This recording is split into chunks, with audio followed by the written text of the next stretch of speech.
दोस्तों आज की वीडियो में हम बात करेंगे जो वेरियस अथॉरिटीज़ होती हैं इंडस्ट्रियल डिस्प्यूट एक्ट 1947 के अंदर उनकी जो ड्यूटीज़ हैं, उनकी जो प्रोसीजर है, उनका जो पावर है, मतलब कि प्रक्रिया, शक्ति और कर्तव्य, इनके बारे में आज हम बात करेंगे, जो कि सेक्शन 11 से 15 के बीच में है।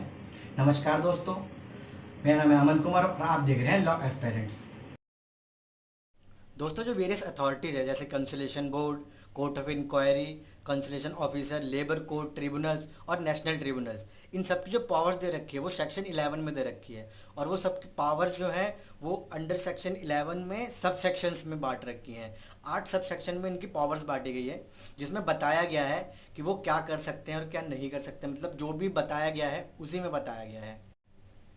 अंडर सेक्शन 11 सब सेक्शन 1 में ये बताया गया है कि ये जो अथॉरिटीज़ हैं इनको गवर्नमेंट ने शक्तियाँ प्रदान की गई है, मतलब कि जो पावर्स हैं वो प्रोवाइड की गई हैं गवर्नमेंट के थ्रू, जिसमें ये बताया गया है कि वो ऑथराइज्ड हैं उस प्रोसीजर को एक्सेप्ट करने के लिए जो वो सही समझते हैं, जो वो उचित समझते हैं, जो उनके फिट बैठता है।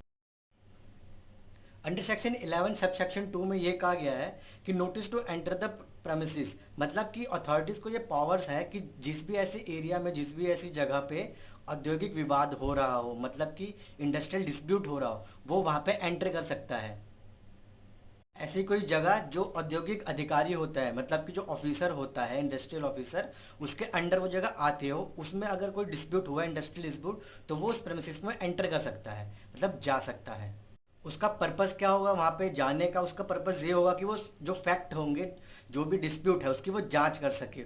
और ये नेसेसरी है कि जो अथॉरिटी है वो प्रोवाइड कराए नोटिस एम्प्लॉयर को, तभी वो प्रेमिसेस में एंटर कर सकता है। अब बात करते हैं सबसेक्शन 3 की।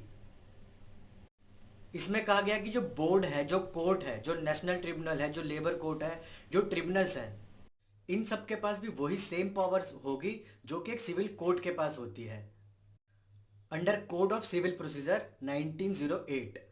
और ये पावर कब और कहाँ यूज होगी? जब किसी व्यक्ति को प्रेजेंट करना हो, या फिर उसकी शपथ के आधार पर उसका परीक्षण करना हो, या फिर जो डॉक्यूमेंट्स हो उनको पेश करना हो, या फिर जो विटनेस है उनकी जांच करनी हो, या फिर ऐसे कोई अदर मैटर्स हो जो कि प्रिस्क्राइब्ड किए गए हो इसमें, इन सब में जगहों पे इसका यूज किया जाएगा। जो इनकी जो शक्तियां दी गई हैं वो सिविल कोर्ट की तरह ऐसे सिविल कोर्ट यूज किया जाएगा। इन सभी अथॉरिटीज़ के द्वारा जो भी इन्वेस्टिगेशन या फिर इंक्वायरी होगी वो एक जुडिशियल प्रोसीडिंग मानी जाएगी अंडर सेक्शन 193 और 228 of Indian penal code IPC. ठीक है दोस्तों, अब बात करते हैं सबसेक्शन 4 के बारे में। इसमें यह बताया गया है जो कॉन्सुलेशन ऑफिसर होता है वो जो इंडस्ट्रियल डिस्प्यूट होता है, किसी भी इंडस्ट्रियल डिस्प्यूट के जांच करने के लिए, इन्वेस्टिगेशन करने के लिए कोई भी डॉक्यूमेंट्स और जो रिकॉर्ड है वो अपने पास मंगा सकता है। उसको ये पावर दी गई है इसमें। अगर उसे लगता है कि ये रेलेवेंट डॉक्यूमेंट है और ये इस जो मैटर है उससे बिल्कुल रिलेट कर रहा है, तो वो उसको इंस्पेक्ट करने के लिए अपने पास उसको मंगा सकता है, उस रिकॉर्ड को, उस डॉक्यूमेंट को। उसको जो जो पावर दी गई है वो under code of civil procedure 1908 के तहत मिली गई है उसको पावर। बट उसको ये पावर एक रिस्ट्रिक्शन भी है कि वो जो विटनेस है उनको एग्जामिन नहीं कर सकता। वो जो डॉक्यूमेंट्स है, जो रेलेवेंट डॉक्यूमेंट्स है, उनको उनको इंस्पेक्ट कर सकता है, उनको देख सकता है, उनकी जांच कर सकता है, पर जो विटनेसेस हैं उनको एग्जामिन नहीं कर सकता वो। अब बात करते हैं सबसेक्शन 5 के बारे में।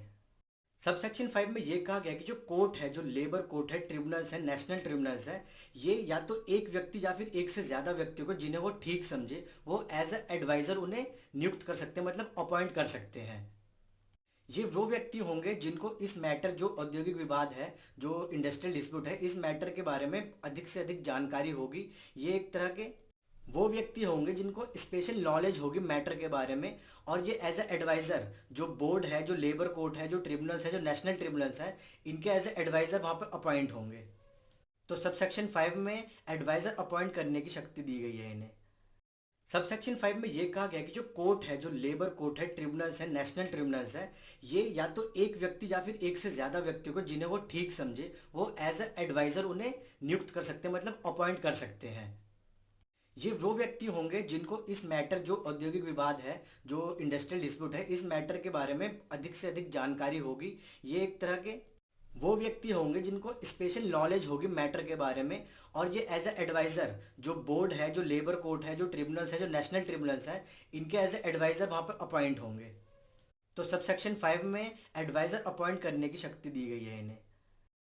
सब सेक्शन 6 में ये कहा गया है जो कॉन्सुलेशन ऑफिसर है, जो मेंबर ऑफ बोर्ड है और जो मेंबर ऑफ कोर्ट है, या फिर ट्रिब्यूनल्स और जो नेशनल ट्रिब्यूनल्स की जो मेंबर हैं, या फिर जो presiding officer of labour court है, इन सभी को एज अ पब्लिक सर्वेंट माना जाएगा अंडर सेक्शन 21 ऑफ आईपीसी के अंतर्गत। इन सभी को लोक सेवक माना जाएगा।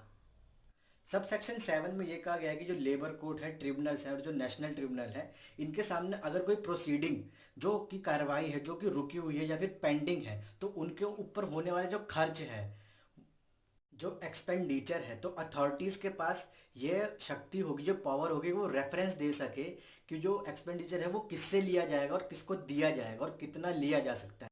इसमें यह भी कहा गया है कि एक एप्लीकेशन के थ्रू, मतलब कि जो एप्लीकेशन दी जाएगी उसके थ्रू ये जो एक्सपेंडिचर है इसको एडजस्ट किया जाएगा, किसको कितना देना है, कहाँ देना है, कैसे कहाँ खर्च करना है। जो भी खर्च हुआ है ना, जो प्रोसीडिंग पे, जो पेंडिंग प्रोसीडिंग है, तो उस अथॉरिटीज़ की रिस्पॉन्सिबिलिटी बनती है जहाँ पे वो जो प्रोसीडिंग है जो पेंडिंग पड़ी है, तो उस अथॉरिटीज़ की रिस्पॉन्सिबिलिटी बनेगी ये सभी एक्सपेंडिचर को एडजस्ट करना। और सब सेक्शन 8 में ये कहा गया है कि एवरी लेबर कोर्ट, ट्रिब्यूनल्स और नेशनल ट्रिब्यूनल्स सिविल कोर्ट माने जाएंगे, एज ए सिविल कोर्ट माने जाएंगे for the purpose of section 345, 346 और 348 of code of criminal procedure 1973। मतलब इसके तहत इन सभी तीनों को, मतलब कि जो लेबर कोर्ट है, जो ट्रिब्यूनल्स हैं, जो नेशनल ट्रिब्यूनल्स हैं, इनको सिविल कोर्ट माना जाएगा। ठीक है दोस्तों, आज आपने जाना कि जो वेरियस अथॉरिटी है उनके प्रोसीजर क्या होता है, उनके पावर क्या होता है, इसकी जो ड्यूटी है वो मैं आपको नेक्स्ट वीडियो में बता दूंगा, क्योंकि ये वीडियो काफ़ी लंबा हो जाएगा और मैं आपको कम से कम समय में ज़्यादा से ज़्यादा जो इन्फॉर्मेशन वो प्रोवाइड करवाना चाहता हूँ। अगर आपको मेरा वीडियो अच्छा लगा हो तो इसे लाइक, सब्सक्राइब और कमेंट जरूर कर देना और इसे शेयर भी कर देना। नमस्कार दोस्तों, आज के लिए बस इतना ही।